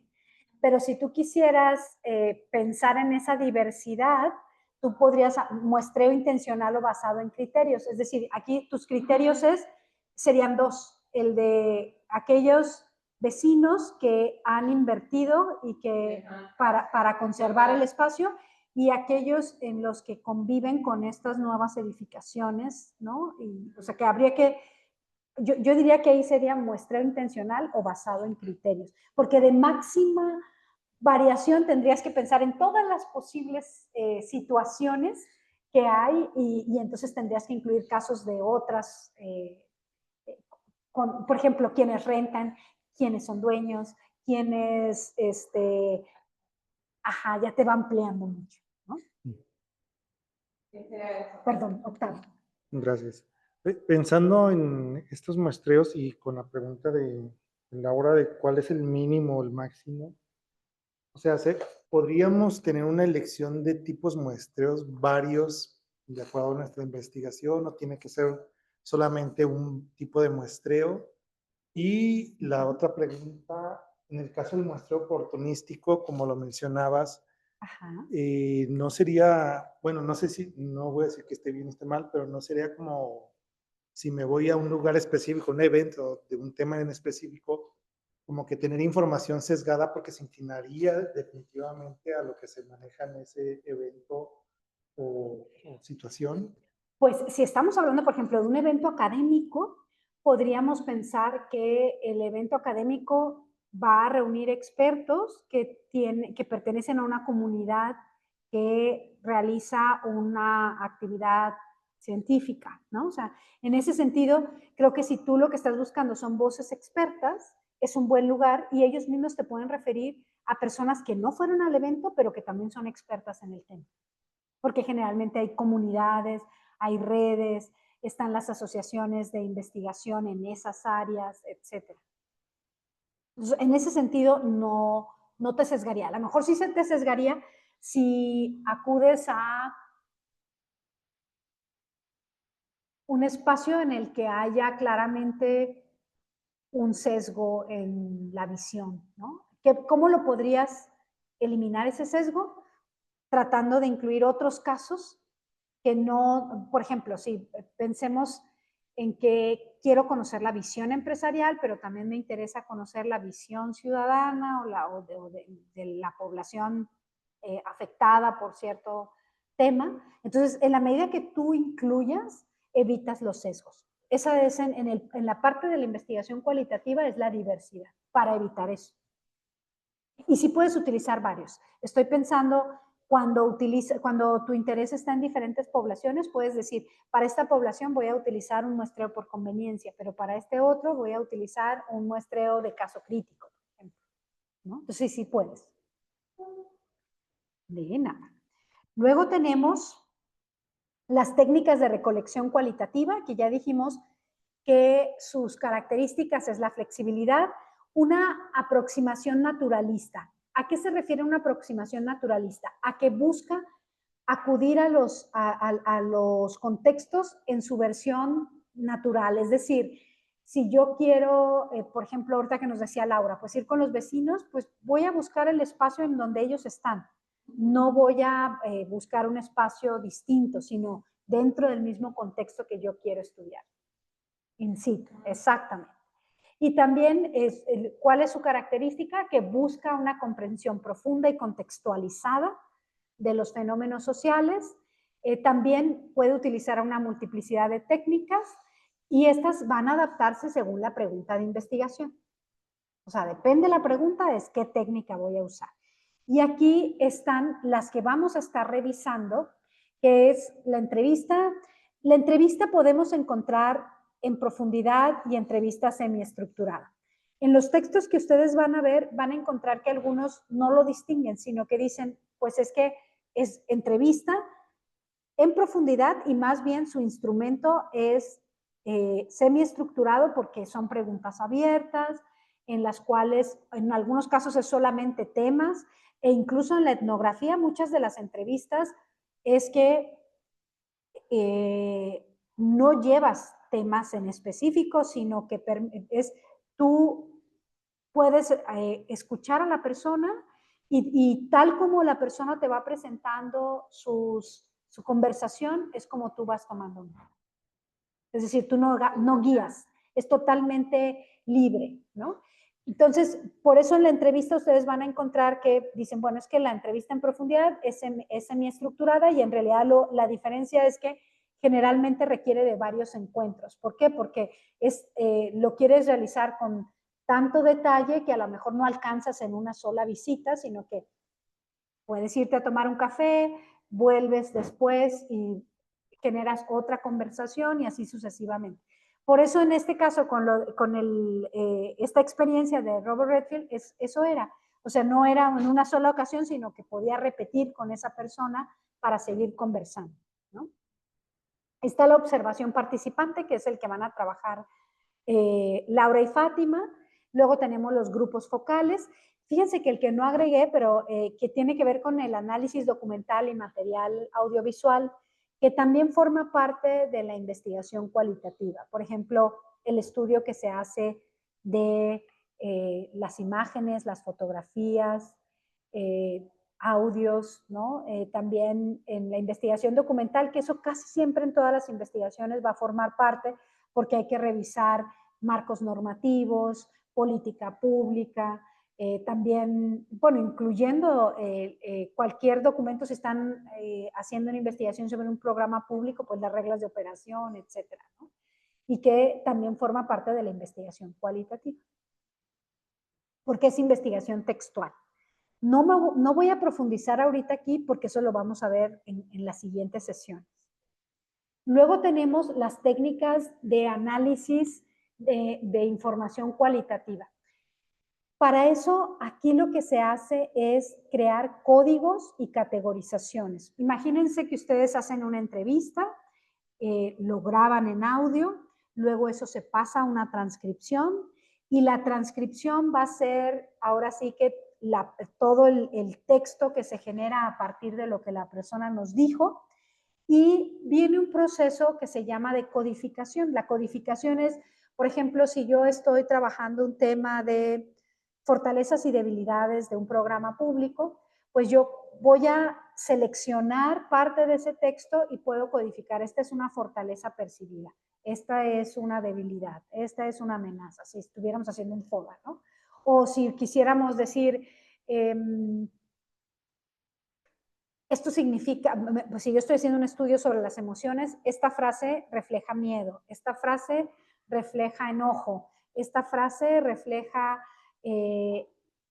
esperanza, etcétera, ¿no? Entonces voy codificando. Después, esa codificación puede ser manual. Nosotros hemos utilizado, por ejemplo, Excel y generamos matrices que traemos el texto, pero también hay software para trabajarlo como Atlas T, como MaxQDA, que lo que hace es que tú importas tu transcripción, te la va a presentar y tú vas haciendo esta selección de códigos, le puedes poner colores. Claro que son licencias que te permiten incluso después hacer mapas de grafos. O sea, la verdad es que es bonito también trabajar así porque te permite, hay por ejemplo, también programas que son gratis, no tienen todas las funciones, pero sí te da la posibilidad de hacer esta codificación, ¿no? Y tú ahí puedes poner las transcripciones de... ¿Cómo se llama? Pues,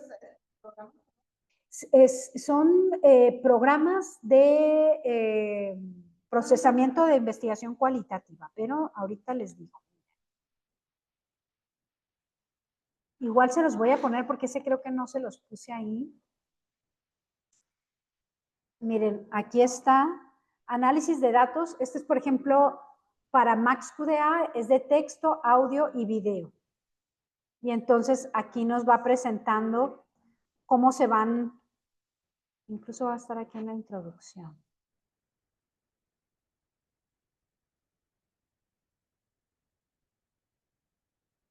Este, por ejemplo, también es un programa para diseños mixtos.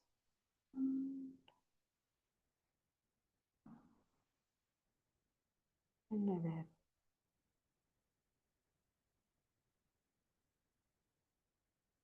MaxQDA, otro de los más conocidos es Atlas T, que es atlas.ti. Más estaba viendo.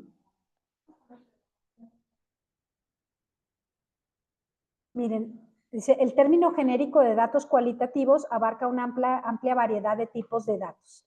Dice, el uso de programas informáticos para analizar estos son de diversos tipos de datos, es un área relativamente nueva que también te da muchísimas posibilidades, porque antes esa codificación incluso se hacía en el pizarrón y se ponían colores y post-its, todo eso que se hacía antes de manera manual, ahora te lo hacen estos programas porque tú le puedes poner etiquetas de colores, puedes ponerle, y después le dices, tráeme todas las citas que tengan que ver con miedo.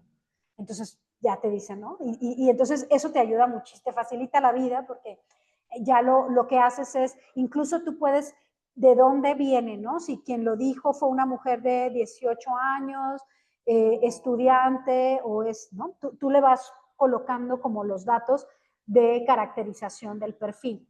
Entonces, como les digo, estos son programas informáticos, así como hay software para análisis cuantitativo como R, etcétera.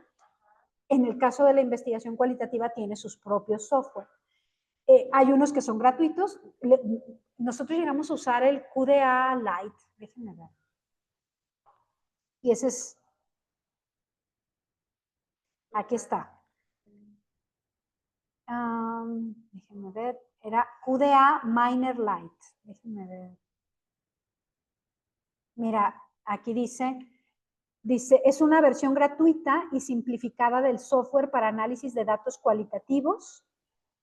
Por eso es que se llama QDA, porque es Qualitative Data Analysis, ¿no? Y entonces aquí aparece como parte, les digo, lo único es que hay cosas, como todas las herramientas ahora digitales, que si quieres esto, es versión premium. Si quieres esto, es versión super premium, ¿no? Pero en general sí resuelve estos asuntos. Después les traigo también un Excel, como lo hemos venido nosotros haciendo. Se hace cuenta, tienes tu transcripción, haces tus ejes de análisis y entonces tú vas recortando y entonces incluso después tú ya puedes decir, a ver, aquellas personas que estuvieron con una actitud favorable o desfavorable frente a cierto asunto, etcétera. Es una manera para hacerlo de un análisis más rápido. Pero esto, la verdad es que aunque te lleve mucho tiempo la codificación, vale la pena porque también te da mucho más robustez metodológica. Hay códigos que se llaman códigos en vivo, que son cuando tu código es la propia frase de la persona. una frase que tú estás viendo que se repite. Y entonces esa frase se convierte en un código analítico, que es el código en vivo.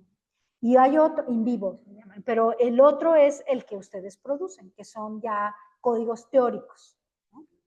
Déjenme regresar acá a la presentación. Bueno, tenemos el que, yo lo que les recomiendo, siempre que yo tengo ya mis transcripciones, desde que hace, por ejemplo, hay ya inteligencia artificial que te permite hacer la transcripción de una manera muy rápida, aunque con errores. O sea, la revisión humana hasta ahorita nosotros no la hemos podido sustituir, hay que hacerla, pero al hacer la transcripción a la antigua, es decir, escuchar y escribir, ya es una primera fase de análisis. La verdad es que ya empiezas a reconocer códigos y dices, esto lo voy a subrayar, esto, ¿no? Entonces, de alguna manera te ayuda también. Y hay que leer y releer las transcripciones, hay que hacer una comparación constante, que es lo que aquí aparece, es decir, que todo el tiempo estén ustedes haciendo la comparación de casos, análisis de patrones, de modelos. Ay, se perdió. Bueno, los memos y anotaciones, esto también, estos programas de software que ahorita vimos, tiene para que ustedes le pongan memos, que son los post-its, ¿no? Donde, ojo, porque aquí hay una, no sé, una categoría de análisis clave, ¿no? Entonces vas poniéndote memos para ti mismo, son notas. Luego, construcción de matrices y mapas conceptuales. La investigación cualitativa, a diferencia de lo cuantitativo que uno expresa a través de gráficas, a través de tablas de frecuencias, en la investigación cualitativa haces muchos mapas conceptuales, es decir, que a partir de todos esos datos te genere. Hoy en día también hay muchos software que te generan esos mapas mentales. La triangulación, lo que ya les decía, triangular entre diferentes entrevistas, grupos focales, es decir, la triangulación que te da la validez de poder ver si existen diferencias, reconocer cuáles son las diferencias en esas perspectivas y reconocer por qué desde ciertos contextos pueden darse esas diferencias. Luego tenemos el análisis narrativo e interpretación de experiencias, es decir, donde ustedes puedan hacer ese análisis del propio relato que obtuvieron de las entrevistas o de los grupos focales. Algo que también es la reflexividad del investigador, que ustedes lo dejen también documentado, las reflexiones que ustedes tienen, para que ustedes vayan viendo cómo van cambiando su forma de pensar frente al dato. A lo mejor al principio pueden tener ideas que se van transformando y si ustedes lo documentan, esa reflexividad, pueden dar cuenta también en su propio proyecto de tesis, ¿no? O sea, como parte de ese proceso analítico que ustedes siguieron, ¿no? Y también, bueno, el análisis asistido por computadora, que es el que ya vimos, ¿no? Entonces, estas son algunas de las técnicas de información. Vamos a regresar a ellas, pero quería que tuvieran primero este panorama de la investigación cualitativa antes de entrar a las técnicas en concreto. Porque aquí, epistemológicamente hablando, se construye el conocimiento a partir de las personas que experimentan esa realidad que queremos estudiar. Entonces, aquí lo que importa es lo que el sujeto piensa y siente, ¿no? A partir pues ahora sí, de su vivencia, ¿no? ¿Dudas sobre la investigación cualitativa? ¿Ustedes han utilizado, Majo, tú has utilizado investigación quali? ¿Y qué es lo que has usado? ¿Entrevistas o grupos focales? ¿Observación participante? Ajá. Okay. Porque esas, o sea, que yo les quería hacer profundidad, Ajá. pero a veces no se podía como, o sea, por el tipo de personas que entrevistaba, y se ponen análisis de la ruta de proceso. Ajá.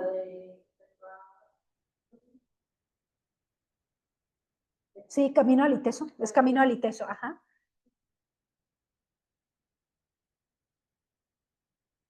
Y a veces, pues había personas que utilizaban esas paradas, no solo los alumnos, Ajá. entonces yo entrevisté a una mamá o un estudiante o algo para responder ni a veces querían por la desconfianza. Sí. Es como el hecho de hacer como 5 preguntas clave más y agregado lo que ellos, como que nuevo que no consideraban. Ajá. Y observación participante, porque literal recorrí toda la ruta, también a pie, caminé, incluso la noche. Que eso es muy importante, o sea, el poder también experimentar, ¿no? El seguir ese camino, el ver las calles, el ver los puntos que quedan oscuros. Y que hace poco hubo un problema en la calle de camino a Iteso porque parece que había un tema de que estaban con un martillo a mujeres, agrediendo mujeres. Tenía como 3, habían 13 personas. Uno atrás, y dos en el tercer, pero con el mismo modo. ¿Y qué pasa? Pues, sí, yo nada más vi la nota, pero que en el periódico se estuvo manejando, pero luego es el problema de las notas periodísticas, que ya el seguimiento, no, o sea, no sabes qué sucede, ¿no? Porque sí estaban. El surco es una parada muy conflictiva, o sea, porque de hecho no es nuevo, porque en el mapa de delitos, ahí es uno de los puntos donde más. Sí. Entonces, y está justo la parada del Iteso, pero de cuenta que son empresas que abren de día, pero cierran de noche, entonces genera un museo donde no puedes quitar el periódico, porque nadie te va a escuchar. Sí, y la parada a veces no puede.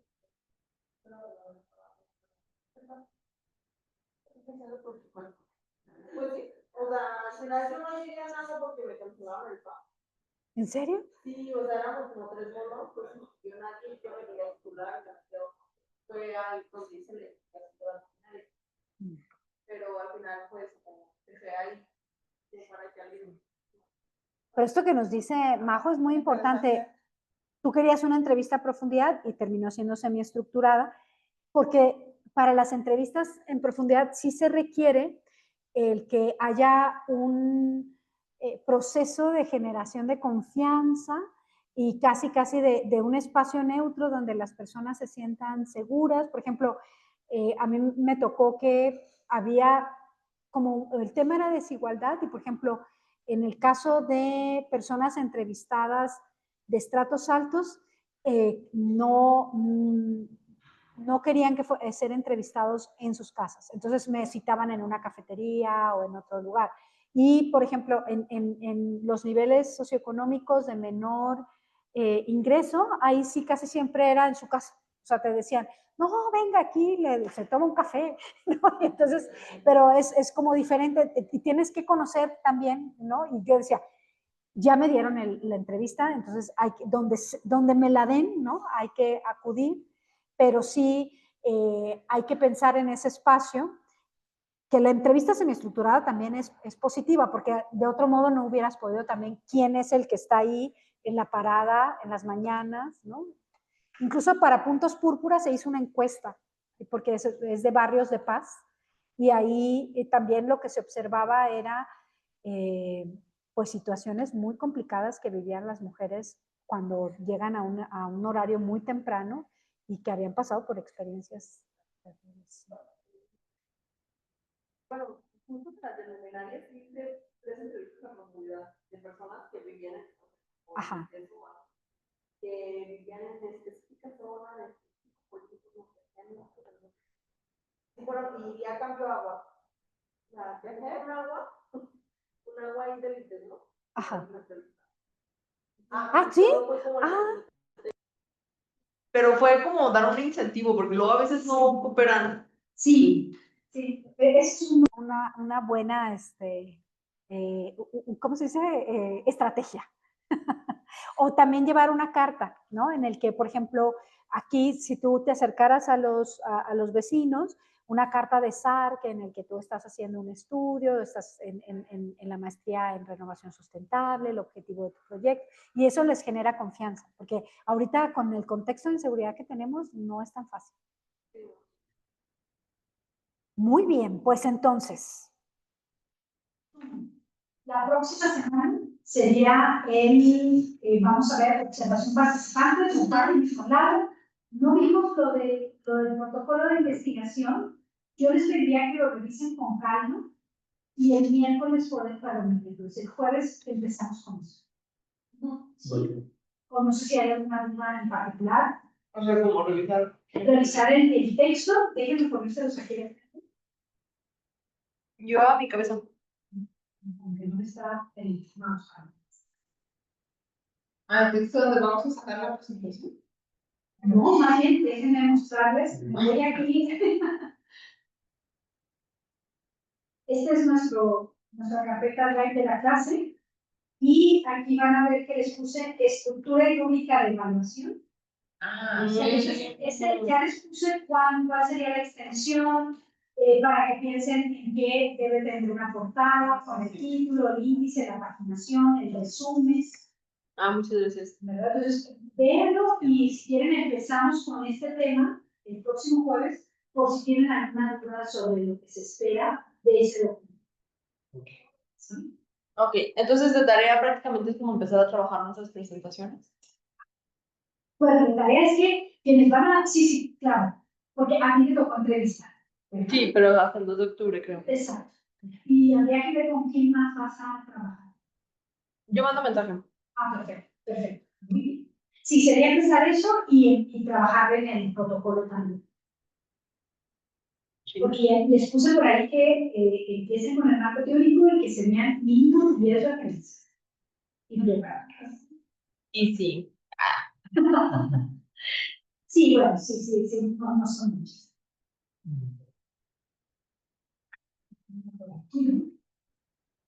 Ahorita la clase que tienen de qué materiales.